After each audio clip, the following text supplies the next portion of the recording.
I'm a star, born 8:30, not a night chick, Sagittarius, so I got a few tricks you don't know. Then run go ask your mama, cause she births you, but I mean she really rather. I'm so sick like a cancer patient on chemo. My style Häagen-Dazs, your style Cremo. Lyrics them long and luxurious like a limo. Sucking on my like a baby got a wean you. Nah, I know you like my favor so tasty. Sweet tea your belly like a Devanos.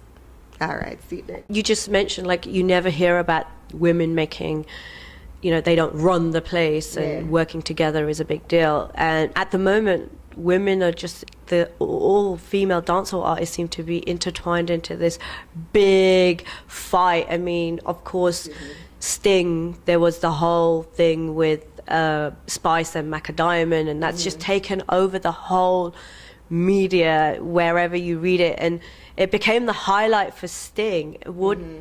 On a personal level, I feel like out of all the female artists, you've probably been the one person who's stayed out of it and maybe not kind of attacked. What do you think of how everyone's dealing with it and calling each other names? And as I said, I think it is sad because it shouldn't.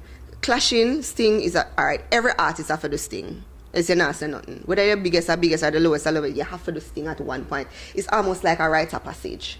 You know what I mean? Even if you do it once and don't do it again, you have to do Sting. It's like you're not a Jamaican artist. Clashing is a part of any culture, just like how they would have clashing between rappers. You know what I mean? Freestyling between rappers. It's a part of the thing, but when you're taking it personal, when it getting personal, when people, families getting involved, and people, kids get, I don't like that. And I think that in particular, that's disgusting for all parties.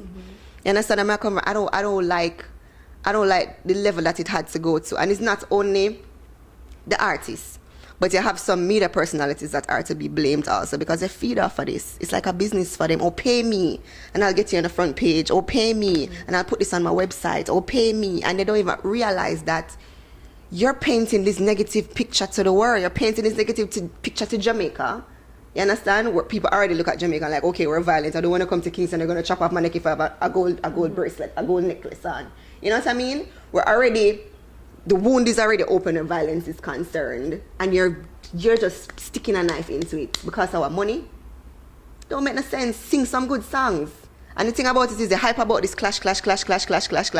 And then you hear that, oh, this person win the clash. And then you don't hear anything about them till the next Christmas. So what is the point of it? You know what I mean? Controversy without a good song or without good material is nothing at all. Because you're going to be forgotten. So I just think that people need to think a little bit more. If you can't write so well, get a writer. You know, sit down with somebody that can plan and take the thing to another level. Because dancehall and reggae music is international music. If it wasn't that, there wouldn't be no Bob Marley. We wouldn't have gone Billboard. Shaggy wouldn't have sold 10 million records. Shampa wouldn't be who he is. Pull Up to My Bumper wouldn't be on. Shabba wouldn't be who he... You know what I mean? It is international music, and I feel like we've just taken it to a place where a lot of people are like, oh, I can't be bothered to work with dancehall artists because they're unprofessional, they're indisciplined, all they do is argue over nothing. You know what I mean? And they don't understand how negatively it reflects on us as artists, dancehall as the industry, and Jamaica.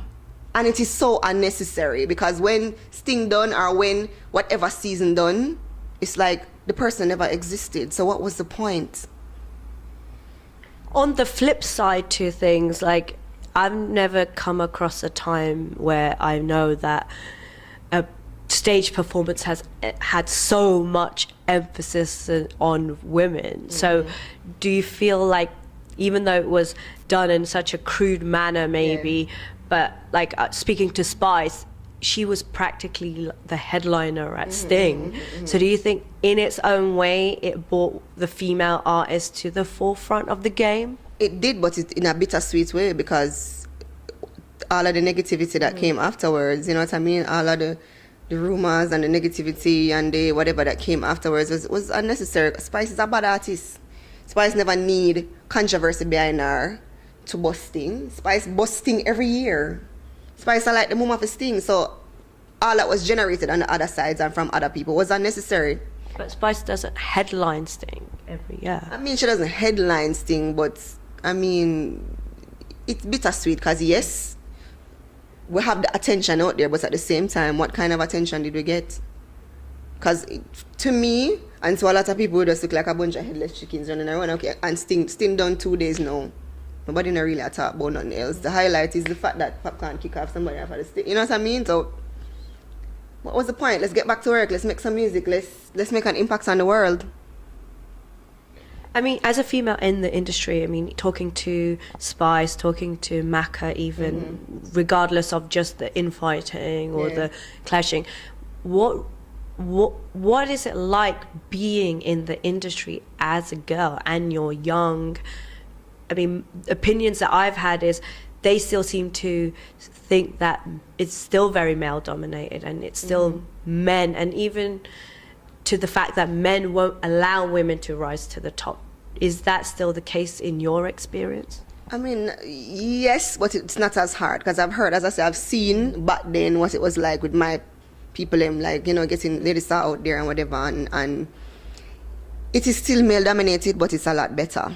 You know what I mean? And you have to thank the Lady Stars and the Maca Diamonds and the Patchas and the Lady G's, because they help to make it a little bit easier, you know what I mean? But it's still male dominated. For example, a female will have a catalogue of songs and you would want to give her, let's say for example, 300,000 Jamaican dollars, and she has a catalogue. She could do a full hour set show, and then you'd have a male artist with a gimmick song, with just one gimmick song, and they'd want to give him $1 million. And I think that's unfair, because a man can go on the stage in a t-shirt and jeans and a chain and he's boss. Oh, him clean. Yeah, I mean, I have t-shirts and him jeans and him chain. If I should go out there in a t-shirt and jeans, they'd look at me like I'm crazy, and they'd write me up in all of the tabloids, in all of the newspapers, like, okay, Fashion 911, get rid of her right now. What was she wearing? So one, if hair I forget done, makeup I forget done, clothes I forget done. And another thing with females, as in Spice carry a donkey on Sting, for example. If we have to carry a donkey on the stage, if we have to jump, split, flick, call out a man out of the audience for dance with him, just to make sure that you as fans, as the audience, have a great time, we're going to do it. Most Jamaican male artists, and I'm not lying, I don't care who get upset about it, because I say it all the time, they just go on the stage, sing, dash, pull up, dash, that. You're not performing, you're just singing your songs. You know what I mean? Females give a performance. And I think it is unfair, marginally, like even for example, that's just one example, pay-wise, the respect is not really there when that is concerned. And I don't like that. Do you think it's a culture thing? Because like you said, like getting your hair done, getting your nails done, bringing a prop on stage, it all costs money, but yet the females are expected to have all that and then be paid much less. Yes. Is that a Jamaican culture thing? I wouldn't even say Jamaican culture thing. But I mean, I wouldn't even say it's a Jamaican culture thing. It's just how the thing's set. You know what I mean? Just how the thing was set from inception, kinda. Yeah. It's not like it's the States where, you know, we have set rules, or them have a set industry and everything is followed by protocol, is to get sued, or no, Jamaica is not like that, you know what I mean? So there are opportunities for a Rihanna or a Beyonce or a Lady Gaga to just, you know what I mean? Because everything is structured industry-wise, business-wise. With here it's not so. So there's a lot more obstacles. Yeah, so it kind of just stayed that particular way to how things were set from prior, if you're getting what I'm saying. So basically, to be a female dancehall artist, you have to be really badass. Yeah, you have to be like, you have to be I can't settle and compromise or go on like this. That's what I say. I was trying to subtle route this year, but I had to open my mouth at some point, you know what I mean? And if you can't go on like you're afraid, because people will walk all over you, you know what I mean? You have to set certain things, or set a thing a particular way where people know, okay, then she's not going to go for this, she's going to go for this, you know what I mean? So you have to, as I say, you have to be badass. You have to ride rough sometimes to like the man them. Yeah. But it's all good. We love it. Yeah, I mean, we do. I mean, and I have to give thanks, because as I said, it wasn't so easy. Know that you find there are more, it's a lot of us, but there are more impactful female artists as opposed to then. Back in like the 1990s, it was like say early 1990s or the 1980s. Let me get my dancehall choreography, if that's a word. Lady G did around the place for a while, you know what I mean? She did have a time when she did around the place, or Lady Mackerel did have a time, or Sister Charmaine did have a time when she did around the place, as opposed to now where I can have a song that's that's dominating rate. The Spice can have tip on your toe, wine on the back, that's dominating. Lady Star can have a song that's all at the same time. Before it was just one at a time. One at a time. You know what I mean? One at a time. One at a time. You know? So there's a lot more. Yeah, it's a lot more of us now. It's better, but it's not where it should be at. But I feel like if we unify, it can be a whole lot stronger. But do you, honestly speaking, do you see it being unified amongst the female artists? Anything can happen, but we come from a mentality, or it's not even a mentality. We're in a business where everybody wants to be on top. Everybody wants to be big boss. Everybody wants to be the it person. So you know what I mean? So it's kind of hard, especially if you were that it person and then somebody else. It's kind of hard because you feel like you're losing, and then, you know, a lot of Jamaicans have people around them that build up hype around them. You know, hype around them and tell them, you know, as opposed to telling them right from wrong, they're, oh, yes, you're always right. You know what I mean? Them a back a yes man or a back a yes woman or whatever around them. So that's a part of it. So, yo, you're the baddest thing. Even when the song don't make no sense.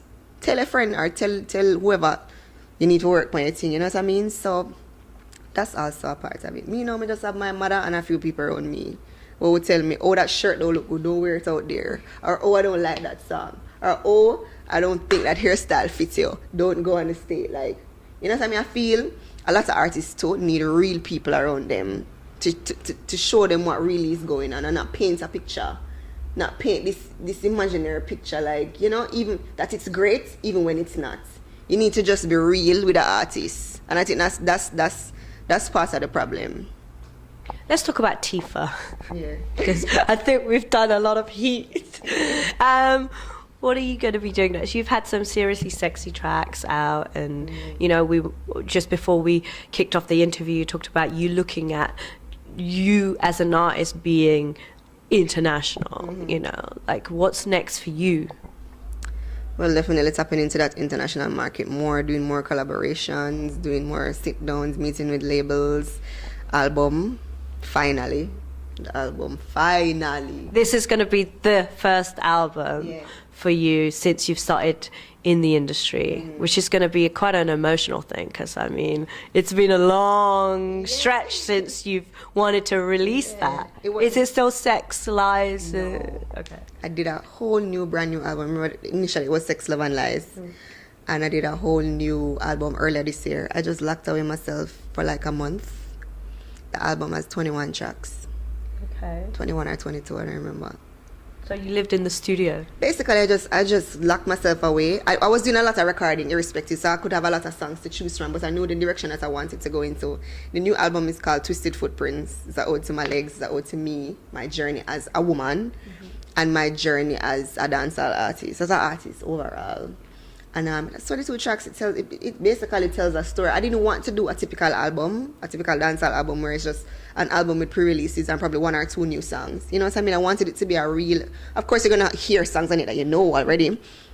But I wanted it to be an album where you could put it in and listen to it and have favorite tracks. And, you know, those monumental albums where you put it... that it stays in your car for like 6 months. Then you take it out, and even 2 years after, you're like, whoa, all right. And it stays back in your car. That's what I wanted. So, Twisted Footprints, there's songs on it about my virginity. There's songs on it about child abuse. Not my personal child abuse, but because of what was happening in Jamaica at the time. You know, I did that song for Help Jamaica with the kids. Like, earlier this year, there was a lot of, like, rapes going on with children, and I just really saddened by it, and it motivated me to write a song. So that's on it. There's a song about getting high, but my version of getting high because I don't smoke. So, you don't smoke weed? No, I don't smoke weed, cigarettes, and no.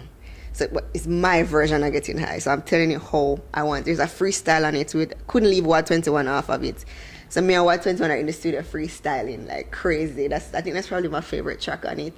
Of course. What's it called? It's called Twisted Freestyle. And no one's heard it yet? No. I'm about to get you to just do a little freestyle. Woo! Exclusive. No. You have to. No. We came to Jamaica. Let me tell you. It's one of my favorite, if not the favorite track on the album. Because, you know, Conley is like a wicked lyricist. I don't think people give Conley from 121 enough credit. And me and him just basically like went back and forth the day, back and forth, back and forth, back and forth the day. I mean, it's kind of explicit, but it's, yeah, you know what I mean? So I'm really happy about that freestyle. So go. No, I'm not. You have A little. Wait. Oh, no, yeah. okay, like just a line. Yeah, put me up on the spot now. I'm a star, born 8:30, not a night chick, Sagittarius, so I got a few tricks you don't know. Then run go ask your mama, cause she births you, but I mean she really rather. I'm so sick like a cancer patient on chemo. My style Häagen-Dazs, your style Cremo. Lyrics them long and luxurious like a limo. Sucking on my like a baby got a weenie. Oh, nah, I know you like my favor so tasty. Sweet tea your belly like a Devanos. Alright, see there. Oh.